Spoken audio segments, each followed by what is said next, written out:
Bayangkan dibuang seperti sampah dalam kuburan dangkal, hanya tertutup oleh beberapa helai daun dan tanah, lalu ditemukan 3,5 tahun kemudian. Itulah nasib yang menimpa Megan Nichols, seorang gadis 15 tahun yang kepercayaan dan cintanya dikhianati dengan kejam oleh seseorang yang mengaku peduli padanya. Sementara keluarga dan teman-temannya mati-matian mencari, berdoa, dan berharap dapat jawaban, Megan terlupakan begitu saja di hutan dekat kota kecilnya di Lyoness. Pacarnya yang disebut-sebut Brody Mubarger telah memanipulasinya, mengancam keluarganya, dan akhirnya merenggut nyawanya, sementara di saat yang sama, dia juga menjalin hubungan dengan gadis lain. Mungkin saja dia akan lolos dari kejahatan ini jika bukan karena sebuah kejutan besar pada Desember 2017.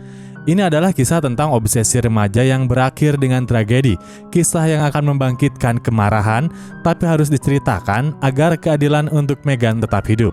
Oke, sebelum masuk ke inti ceritanya, jangan lupa seperti biasa dukung channel ini untuk lebih cepat berkembang dengan cara like, subscribe, dan aktifkan tombol lonceng notifikasinya. Kalau udah, kabari di kolom komentar ya guys.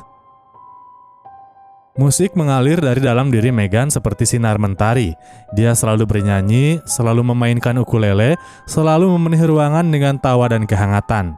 Ibunya, Kathy Jo, mengatakan bahwa rumah mereka nggak pernah sunyi, tapi justru itulah bagian terbaik dari hidup bersama Megan. Dia punya cara untuk membuat semua orang di sekitarnya merasa lebih bahagia hanya dengan menjadi dirinya sendiri. Hubungan antara Megan dan ibunya begitu erat. Sejak kecil hanya ada mereka berdua yang menghadapi kehidupan bersama. Kathy Jo melahirkan Megan pada 18 Juli 1998 saat dia sendiri masih sangat muda, dan mungkin itulah alasan mereka begitu cocok satu sama lain. Hubungan saya dengan Megan sangat dekat, kami melakukan segalanya bersama, kata Kathy Jo. Ya, mereka berbagi segala hal, dari pemikiran teraneh hingga impian terbesar, dari lelucon konyol hingga ketakutan terdalam. Jika salah satu dari mereka tertawa, yang lain tahu alasannya tanpa perlu berkata apapun. Nah, di sekolah, Megan juga membawa cahaya yang sama. Dia selalu bersemangat dalam setiap hal yang dia cintai, bersorak di pertandingan, bermain voli hingga kelelahan, dan menuangkan seluruh jiwanya dalam setiap pertunjukan Glee Club. Dia adalah teman yang akan datang ke gereja dan membuat lagu-lagu himne terdengar lebih hidup, seseorang yang rela meninggalkan segalanya hanya untuk menghibur orang lain yang sedang bersedih. Selama bertahun-tahun, dunia Megan hanya terdiri dari dirinya dan Kathy Jo. Namun kemudian, Jared hadir dalam hidup mereka. Alih-alih mengubah segalanya, dia justru membuat kebahagiaan mereka semakin lengkap. Mereka menjadi keluarga kecil yang sempurna, jenis keluarga yang sering terlihat tertawa bersama di kedai makan setempat atau bernyanyi mengikuti lagu di radio saat berkendara di akhir pekan. Segalanya tampak berjalan dengan sangat baik, tapi hidup seringkali punya cara yang kejam untuk meredupkan cahaya paling terang. Dan di balik dunia Megan yang penuh sinar, ada kegelapan yang tak seorang pun melihat datang, kegelapan yang memakai wajah seseorang yang dia kira bisa dipercaya. Megan dan Brody Mubarger telah saling mengenal sejak kecil, tapi di SMA, kecintaan mereka terhadap musik mempertemukan mereka kembali di Glee Club. Brody yang 2,5 tahun lebih tua sudah membawa dirinya seolah-olah dia menguasai dunia. Dia memiliki pesona berbahaya, jenis pesona yang bisa membuat orang mengabaikan semua tanda bahaya. Pada pesta homecoming pada 2013, Brody pertama kali menunjukkan sisi aslinya. Dia datang bareng pacarnya, Kendra, sementara Megan datang dengan seorang anak baik dari gereja. Tapi Brody punya rencana lain. Di lantai dansa, dia menarik Megan menjauh dari pasangannya dan merangkulnya tanpa peduli siapa yang tersakiti. Malam itu, Megan pulang sendirian. Kendra duduk di bangku penonton, menangis, sementara Brody, dia hanya menyeringai bangga dengan kekacauan yang dia buat. Yang terjadi selanjutnya lebih ngeri lagi. Brody tidak memilih salah satu dari mereka, dia mempermainkan keduanya. Kepada Megan, dia bilang bahwa Meganlah cinta sejatinya, tapi pada saat yang sama dia tetap menggantungkan Kendra. Sahabatnya, Kyle Ellis, kemudian mengungkapkan bahwa Brody bahkan sering membanggakan hal ini, tertawa tentang bagaimana dia memiliki dua gadis yang sepenuhnya tergila-gila padanya. Ya, dia memperlakukan perasaan mereka seperti mainan yang dia bisa hancurkan sesuka hati. Tapi yang paling jahat adalah bagaimana dia menjadikan hubungan ini sebagai alat untuk mengendalikan. Jika kebanyakan pria senang memamerkan mobil atau piala olahraga, nah si Brody ini lebih suka memamerkan berapa banyak hati yang bisa dia patahkan dalam satu waktu. Dia memainkan emosi gadis-gadis muda itu seolah-olah itu adalah permainan yang harus dia menangkan. Dan sepanjang waktu dia menyembunyikan sesuatu yang jauh lebih gelap di balik senyumnya yang menawan. Bersyukurlah jika ibumu punya naluri tajam dalam mengenali bahaya. Ya, Katie Jo Smith tahu ada sesuatu yang gak beres dengan si Brody ini sejak kali pertama bertemu dengannya.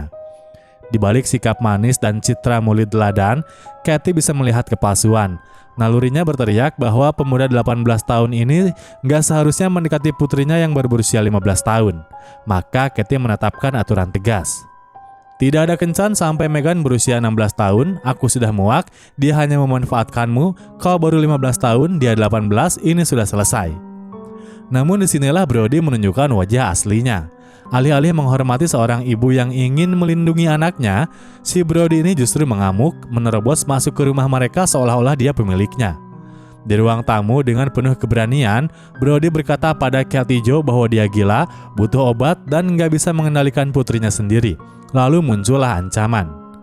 Brody mengancam akan melaporkan Katie Jo ke Dinas Perlindungan Anak. Dia akan menyebarkan kebohongan agar Katie kehilangan hak asuh atas Meghan selamanya.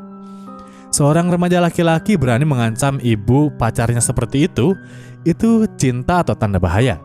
Gimana menurut kalian? Nah, biasanya seorang remaja akan mundur jika hubungan mereka ditentang oleh orang tua. Tapi si Brody ini bukan remaja sembarang remaja. Dia nggak akan membiarkan siapapun merampas kontrol yang dia miliki atas Meghan. Saat Katie Jo mati-matian berusaha melindungi putrinya, Brody dan Meghan justru bertukar sekitar 150 pesan rahasia tiap hari. Saat polisi akhirnya menemukan pesan-pesan itu, isi percakapan mereka mengungkap sesuatu yang ngeri. Brody sedang memanipulasi Meghan. Dia menanamkan ide untuk kabur bersama. Dia mendorong hubungan mereka ke arah yang lebih intim, sesuatu yang nanti dia dustakan pada polisi saat diperiksa. Setiap pesan adalah perangkap, setiap kata manis hanyalah rantai yang semakin mengikat Meghan. Dan sementara itu, sang ibu hanya bisa menyaksikan dengan putus asa saat ketakutan terbesarnya mulai menjadi kenyataan. Apakah ini murni obsesi atau ada niat jahat yang lebih dalam? Berikan pendapatmu di kolom komentar. Kamis 3 Juli 2014 dimulai seperti hari-hari musim panas biasa. Meghan pergi bersepeda, sebuah kebiasaan yang sering dia lakukan untuk menenangkan pikirannya. Seperti biasa, dia minta izin ibunya. Bu, bolehkah aku pergi bersepeda? Terserahlah, asal jangan melakukan hal-hal yang gak seharusnya. Tapi kali ini ada sesuatu yang berbeda. Saat itu, Meghan berhenti di ATM dan menarik uang sebesar $200. Nggak ada yang menyadari bahwa ini adalah tanda pertama bahwa sesuatu yang buruk akan terjadi. Itu adalah detik terakhir sebelum semuanya berubah selamanya. Sore itu, Meghan pergi berbelanja bareng ibunya. Dia tampak ceria seperti biasa, bercanda, memilih pakaian musim panas, tapi tiba-tiba dia mengeluh sakit perut. Malam itu, sekitar pukul 9, Katie Jo mengantar Meghan pulang. Mereka berpelukan erat dan saling mengucapkan, "Aku mencintaimu." Dia memelukku dan berkata bahwa dia mencintaiku, dan itulah terakhir kali aku melihatnya. Nah, 2 jam kemudian, naluri seorang ibu kembali bicara. Katie Jo merasa ada sesuatu yang gak beres. "Aku hanya merasa aku harus memeriksa Meghan." Dia segera menuju ke kamar putrinya dan menemukan tempat tidur yang kosong. Namun yang paling mengerikan adalah sesuatu yang tertinggal di atas ranjang. Ponsel Meghan benar-benar kosong. Siapa saat ini remaja yang pergi tanpa membawa ponselnya? Nah, saat itu Katie Jo merasa seperti menemukan sepotong jiwa putrinya telah ditinggalkan. Katie Jo langsung menelpon ibunya. Saat mereka menggeledah kamar Meghan, mereka menemukan sebuah surat. Tulisan tangan Meghan, tapi suaranya terdengar asing, yang bertuliskan, "Aku mencintaimu, tapi aku gak akan pernah bahagia di sini." Mereka tahu bahwa itu bukan niat Meghan yang mereka kenal. Surat itu meminta Katie untuk gak mencarinya. Surat itu menyebut bahwa mencari Meghan adalah hal yang sia-sia. Apakah ini benar-benar keinginan Meghan, ataukah ada seseorang yang memaksanya menulis ini? Katie Jo gak percaya. Itu bukan suara Meghan, ini suara seseorang yang bicara melalui tangannya. Dan di luar sana, dalam kegelapan malam, ketakutan terbesar seorang ibu telah jadi kenyataan. Namun polisi nggak peduli. Remaja kabur sepanjang waktu, kata mereka. Mereka mengabaikan permohonan putus asa seorang ibu yang tahu anaknya nggak mungkin kabur begitu saja. Dia akan kembali saat dia siap, katanya. Tapi Kak Tijo tahu lebih baik, dia kenal banget putrinya. Dia tahu siapa yang harus dicurigai. Pukul 7.30 pagi 4 Juli 2014, saat keluarga lain bersiap untuk pesta barbeque dan kembang api, Kathy dan ibunya berkendara ke rumah Brody. Apa yang mereka temukan membuat darah membeku. Brody berada di luar rumah di pagi hari. Dengan tenang dan teliti dia sedang mencuci mobilnya. Siapa yang bangun di pagi hari dan hari libur untuk mencuci mobil saat seorang gadis yang mereka kenal baru saja hilang? Nah, saat Kathy Jo yakin bahwa semua petunjuk mengarah ke Brody, polisi justru memilih jalan berbeda. Alih-alih menyelidiki Brody, mereka justru menargetkan ayah Meghan, Richard Nicholas. Pagi itu, satu kompi polisi menyerbu rumah Richard di Tulsa, Oklahoma. Mengapa polisi mengejar ayah Meghan, sementara tersangka paling jelas justru dibiarkan bebas? Tiba-tiba ada 12 hingga 15 pria bersenjata dan masuk dan berkata, "Di mana putrimu? Anda ditahan," kata ayah Meghan. Polisi mengklaim bahwa Richard Nichols adalah pelaku kejahatan tekstual enggak terdaftar yang pasti telah menculik Meghan. Namun itu semua kesalahan fatal. Catatan kriminal yang ditujukan padanya hanyalah kesalahan administratif dari bertahun-tahun lalu. Kasus itu bahkan telah dibatalkan hanya dalam waktu 5 menit. Tapi karena ada kekeliruan dokumen yang nggak sampai dari Illinois ke Oklahoma, seorang ayah yang nggak bersalah harus mendekam di penjara selama sebulan. Sementara pemburu putrinya yang sebenarnya masih bebas berkeliaran. Bagaimana mungkin sebuah kesalahan administrasi bisa merampas keadilan? Dari balik jeruji, Nichols makin hancur. Di dalam penjara dia hanya bisa memikirkan putrinya. Saat aku duduk di balik jeruji, kebenaran tentang apa yang terjadi pada Meghan semakin jauh jadi jangkauan. Namun ketika polisi akhirnya mengarah ke tersangka sebenarnya, mereka menemukan fakta mengejutkan. Panggilan terakhir yang dilakukan Meghan semuanya menuju ke satu orang, Brody Murbarger. 3 panggilan terakhir yang dia lakukan sebelum menghilang atau diduga kabur semuanya ditunjukkan pada anak itu. Dan ternyata yang bikin gak heran adalah ayah si Brody ini adalah seorang polisi negara bagian Illinois. Mungkin itulah yang membuatnya berpikir bahwa dia bisa lolos dari apapun. Namun Brody segera menyadari bahwa perlindungan itu gak akan menyelamatkannya. Setiap kali polisi menanyainya, ceritanya terus berubah-ubah.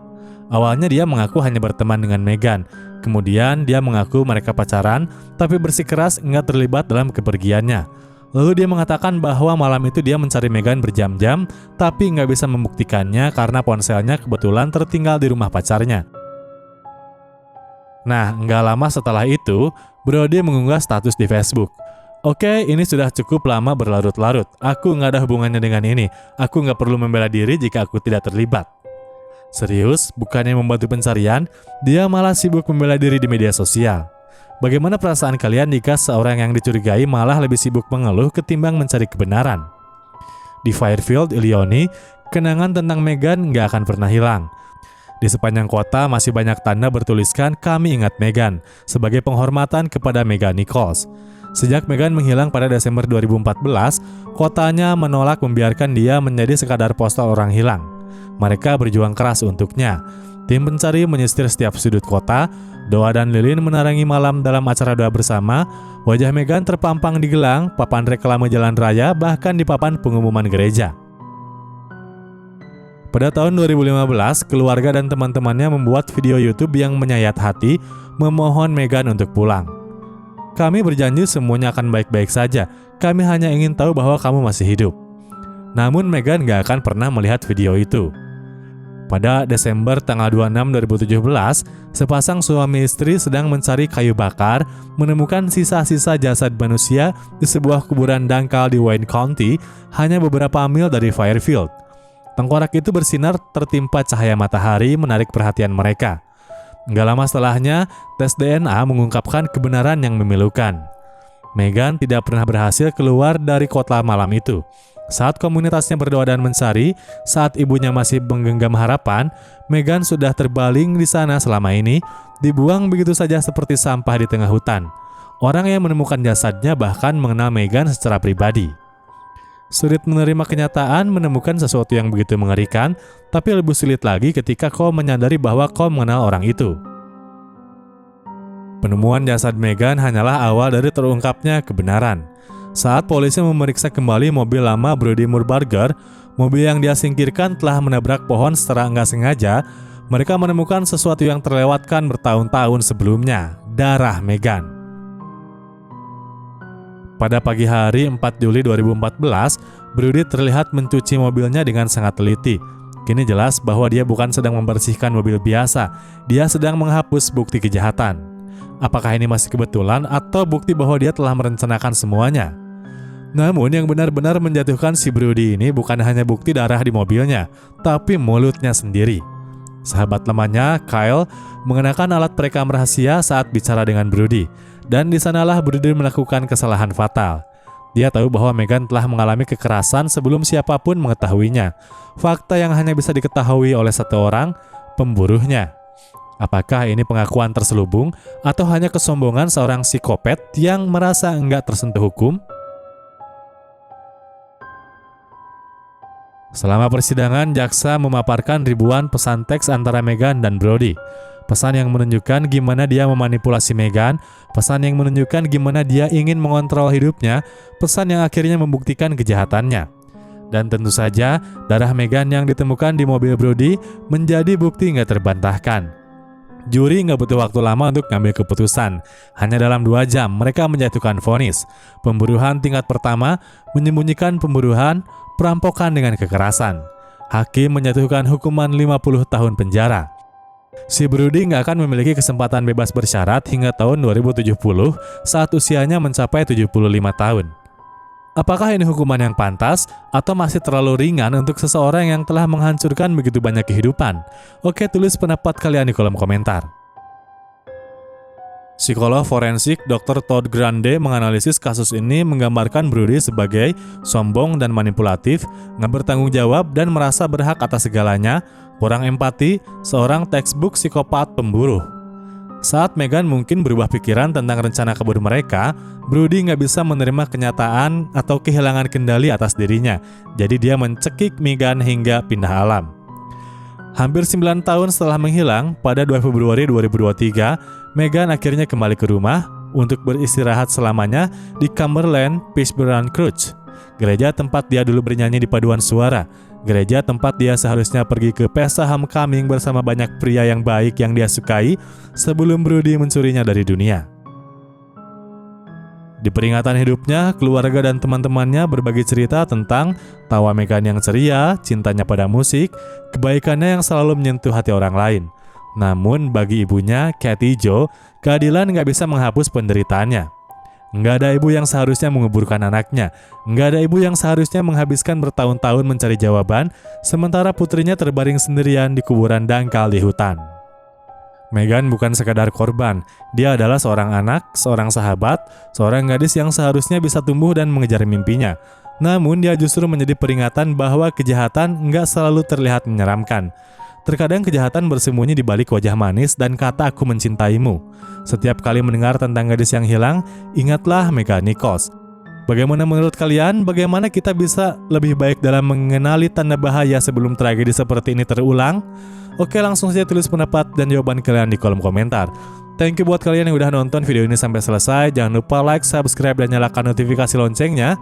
Akhir kata, gue Eka, sampai jumpa di video selanjutnya.